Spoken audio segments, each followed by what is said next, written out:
तो दोस्तों स्वागत है आपका गुप्ता कोचिंग क्लासेस स्टेशन गली खेतासराय।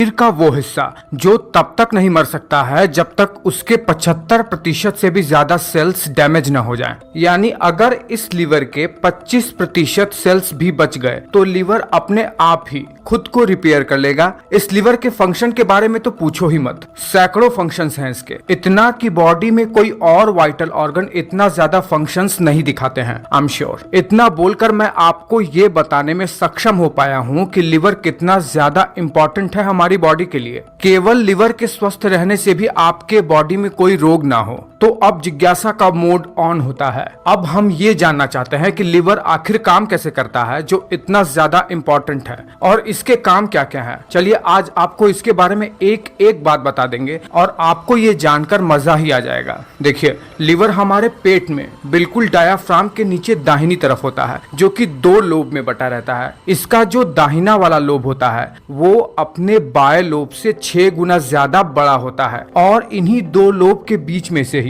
हमारा इसोफेगस होकर गुजरता है। हमारा लिवर गहरे भूरे रंग का होता है। इसके ऊपर एक कैप्सूल जैसी परत चढ़ी रहती है। लिवर वजन में 1.5 किलो तक होता है और इसकी चौड़ाई की बात करें यानी जो दाएं से बाएं तरफ की लंबाई होती है वो लगभग 15 सेंटीमीटर तक होती है। मैंने आपको एक वीडियो में ये बताया है कि हृदय कैसे काम करता है। उसमें मैंने आपको ये बताया था कि हृदय एक महाधमनी से जुड़ी रहती है जिसे कहते हैं एओर्टा। ये बिल्कुल नेशनल हाईवे की तरह होता है जो शरीर में सभी धमनियों से जुड़ा रहता है। यहीं से शरीर के सभी हिस्सों को खून जाता है। इस एओर्टा से एक बहुत बड़ी धमनी जुड़ी रहती है जो कि स्प्लीन से जाकर जुड़ जाती है। उसके बाद एक कॉम्प्लेक्स सिस्टम से जुड़ी हुई रक्त वाहिकाएं हमारे अग्नाशय यानी पैनक्रियाज और पेट से होते हुए हमारे लिवर से जाकर जुड़ जाती है। लिवर से ये जब जाकर जुड़ती है तो इसे पोर्टल वीन कहा जाता है। लिवर में जितना भी खून जाता है उसमें से 80% खून जिसमें ऑक्सीजन की मात्रा थोड़ी कम ही होती है वो इस पोर्टल वीन के थ्रू ही लिवर में जाता है। साथ ही साथ क्योंकि ये पेट, इंटेस्टाइन और स्प्लीन वगैरह से होकर आती है इसलिए इसमें बहुत सारे पोषक तत्व जैसे फैट, विटामिन, कार्बोहाइड्रेट, प्रोटीन वगैरह ये सब होते हैं। उसके बाद इसी एओर्टा से एक और बहुत बड़ी आर्टरी निकलती है जो कि सीधा सीधा डायरेक्ट ही लिवर से आकर जुड़ जाती है। इसे हेपेटिक आर्टरी कहा जाता है। हमारे लिवर में जितना भी खून जाता है ना उसमें से 20% खून इसी हेपेटिक आर्टरी से ही होकर जाता है और चूंकि ये हृदय से यानी एओर्टा के थ्रू डायरेक्ट हमारे लिवर में आता है इसीलिए इसमें ऑक्सीजन की मात्रा भी भरपूर रहती है। चलिए आप इतना तो समझ गए कि लिवर में 2 बड़ी बड़ी ब्लड वेसल्स आती हैं। एक तो हमारे पेट वगैरह से आती है जिसमें बहुत सारे पोषक तत्व होते हैं लेकिन उसमें ऑक्सीजन की मात्रा कम होती है और एक आती है डायरेक्ट हृदय से एओर्टा के थ्रू जिसमें ऑक्सीजन की मात्रा ज्यादा होती है लेकिन वो मात्रा में कम होता है। उससे लिवर को केवल 20% खून ही मिलता है। अब देखिए, हमें आना है लिवर के अंदर। जब यह सब खून लिवर के अंदर आ जाता है तो उसके बाद लिवर के अंदर ऐसा क्या प्रोसेस होता है जो हमारे जीवन के लिए बहुत ज्यादा इंपॉर्टेंट होता है। देखिए, जब हम लिवर को थोड़ा जूम करके देखेंगे तो हम पाएंगे कि लिवर के अंदर कई सारे हेक्सागोनल शेप के एक संरचना बनी हुई होती है जिसे हेपेटिक लोब्यूल कहते हैं। एक बार इस हेपेटिक लोब्यूल की संरचना को देख लीजिए। ये बिल्कुल एक हेक्सागोनल शेप में होता है और इसके कुल 6 कॉर्नर होते हैं। एक अनुमान के मुताबिक लिवर के अंदर कुल 10 लाख से भी ज्यादा हेपेटिक लोब्यूल हैं। अब देखिए, इन हेपेटिक लोब्यूल के 6 कॉर्नर पर जो 2 मुख्य ब्लड वेसल्स आ रही थी, हेपेटिक आर्टरी और पोर्टल वीन, वहां से कुछ ब्लड कैपिलरी इन हर एक हेपेटिक लोब्यूल के 6 कॉर्नर पर आकर ब्लड मुहैया करवाती हैं और यहाँ से ब्लड एक नालीनुमा संरचना बना देते हैं और ब्लड यहाँ से बहते हुए हेपेटिक लोब्यूल के बीच में एक सेंट्रल वीन होता है वहां पर जाते हैं। यह जो ब्लड नालीनुमा संरचना से बहकर जाती है उसके दोनों तरफ लिवर के सबसे मेन सेल्स हेपेटोसाइट्स होते हैं और इसी हेपेटोसाइट्स के पीछे की ओर होता है लिवर का दूसरा सबसे इंपॉर्टेंट सेल, कुफर सेल, जो रेड ब्लड सेल्स को फैगोसाइट करके यानी उन्हें डेड करके बाइल जूस बनाते हैं। तीसरा होता है हेपेटिक स्टेलेट सेल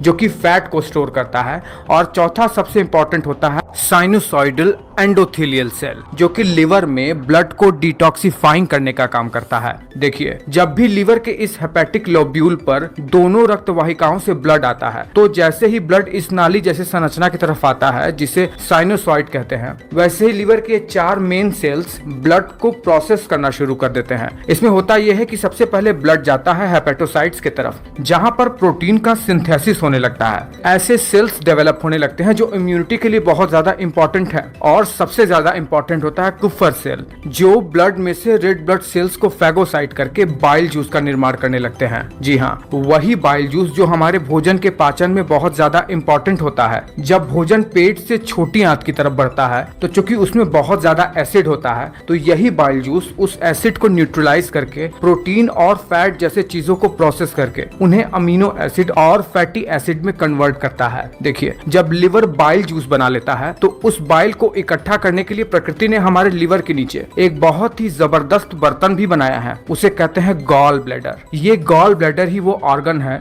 जो बाइल जूस को इकट्ठा किया रहता है जब हम भोजन करते हैं। और वो भोजन जब स्मॉल इंटेस्टाइन की तरफ बढ़ता है तो यही बाइल जूस थोड़ा थोड़ा करके हमारे स्मॉल इंटेस्टाइन में जाकर हमारे भोजन को पचाने में मदद करता है। और इसी बाइल जूस का निर्माण करना लिवर का सबसे इंपॉर्टेंट काम है। लेकिन लिवर का काम केवल इतना ही नहीं है। लिवर का काम इतना है कि इस पर बहुत सारे वीडियो बनाने पड़ेंगे। मैंने अभी आपको बताया कि लिवर में एक सेल होता है हेपेटिक स्टेलेट सेल। लिवर में इस सेल का काम क्या होता है? देखिए, ये सेल लिवर में कुल लिवर के वजन का 5% होता है और इसका काम लिवर में फैट और विटामिन को स्टोर करने का होता है। और जब शरीर को जरूरत हो तुरंत ही इसे रिलीज करके शरीर में उन पोषक तत्वों की पूर्ति करता है। लिवर के इन्हीं हेपेटिक लोब्यूल में एक और सेल होता है जो कि लिवर में बहुत ज्यादा इंपॉर्टेंट रोल प्ले करता है। वो है साइनोसॉइडल एंडोथेलियल सेल। इस सेल का काम होता है कि जैसे ही लिवर में ब्लड आता है, यह सेल लिवर में ब्लड को डिटॉक्सिफाइंग करके उससे हेपेटिक लोब्यूल के सेंट्रल वीन में भेज देता है और वहां से ये बिल्कुल शुद्ध खून लिवर के बाहर जाता है और हृदय में पहुंच जाता है। कैसे? देखिए, लिवर में बाहर की ओर जाने वाला एक हेपेटिक वीन होता है जो कि हृदय में नीचे की ओर इंफीरियर वेना केवा की ओर जुड़ जाता है और वहीं से ये शुद्ध खून जो कि डिटॉक्सिफाइंग हो चुका है वो अब ऑक्सीजन लेने के लिए हृदय के पास पहुंच जाता है। वहां से फेफड़े पर जाता है और फेफड़े से फिर ये हृदय में पंप होकर पूरे शरीर भर में ये शुद्ध खून फैल जाता है। चलिए, आपको इतना तो बता दिया है, अब आपको जाते जाते एक बोनस देते जाते हैं। आपने सुना है ना कि जल्दी जल्दी हेपेटाइटिस का इंजेक्शन लगवा लो या हेपेटाइटिस का वैक्सीन लगवा लो, नहीं तो ये हमें बहुत बुरी तरीके से बीमार कर देगा। आखिर ये हेपेटाइटिस होता क्या है? देखिए, हेपा मीन्स लीवर होता है। यह एक ग्रीक वर्ड है और आइटिस का मतलब किसी भी तरीके का इन्फ्लेमेशन या इरिटेशन को दिखाने के लिए जोड़ा जाता है। हेपेटाइटिस में लिवर में एक वायरस आ जाता है जो कि लिवर को डैमेज कर देता है और इसकी वर्स कंडीशन में लिवर काम करना ही बंद कर देता है और व्यक्ति मर जाता है। हेपेटाइटिस भी 3 प्रकार का होता है,